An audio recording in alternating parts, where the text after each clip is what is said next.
নরসিংদীতে আজ যেন এক ফুটবলের উৎসব। খেলাধুলার প্রতি এখানকার মানুষের ভালোবাসা আজ চোখে দেখা এক অনন্য দৃশ্যে পরিণত হয়েছে।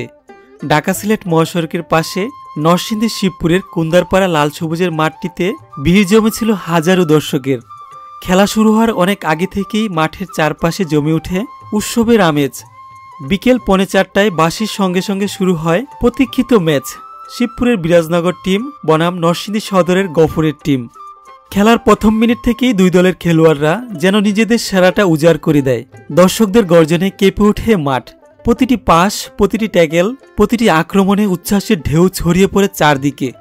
আর ঠিক প্রথমার্ধের মাঝামাঝি মুহূর্তে আসে সেই রোমাঞ্চকর মুহূর্ত। গফুরের টিমের এক খেলোয়াড় ডান প্রান্ত থেকে দারুণ এক ক্রস দেয়। বল পেয়ে স্ট্রাইকারের পায়ের জাদুতে জালে ঠাই, গোল। পুরো মাঠ তখন উল্লাসে ফেটে ওঠে। কেউ চিৎকার করছে, কেউ আবার আনন্দে কাঁধে তুলে নিচ্ছে বন্ধুকে। দ্বিতীয়ার্ধে বিরাজনগর টিম প্রাণপণ চেষ্টা চালালেও গোল শোধ করতে পারেনি। শেষ বাঁশি বাজতেই মাঠ জুড়ে বাজে করতালি আর বাঁশির আওয়াজ। খেলোয়াড়দের মুখে পরিশ্রমের ঘাম, দর্শকদের মুখে তৃপ্তির হাসি।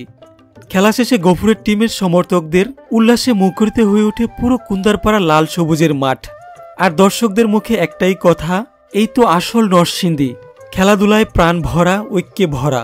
আজকের এই খেলায় আবারও প্রমাণ করে দিল নরসিংদীর মানুষ শুধু খেলাধুলা ভালোবাসে না, খেলাকে তারা উৎসবে পরিণত করে।